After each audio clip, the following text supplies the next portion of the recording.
Hello everyone and welcome back to another video from Wake&Tech. In this video, I'm going to show you how to block someone on LinkedIn. So let's get started right away.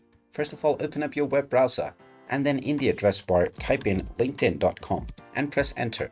You will now be taken into the official LinkedIn website where you can log into your account if you haven't done so already using your email address and your password. Once you have been logged in, you will end up within the homepage, from which if you wish to block any person, you can search for them using the search box, or you can click on My Network, which will show you all of your connections. Click on the connections or the following and followers option, and now you will see the individuals that you are following as well as the followers that you have. Once you find an individual that you wish to block, open up their profile by clicking on it, and you will see the More option. Go ahead and click on it, and now you will see the Report/Block option. Click on this option and you will have the option to report or block the account.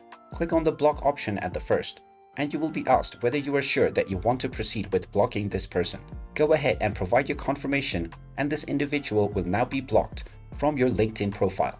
And there you have it. That is how easy it is to block someone from your account on LinkedIn. If you find this video helpful, make sure you hit that like button and subscribe to our channel if you haven't done so already. Also ring that notification bell to never miss another update from us. Thank you for watching, and I will see you again in the next video.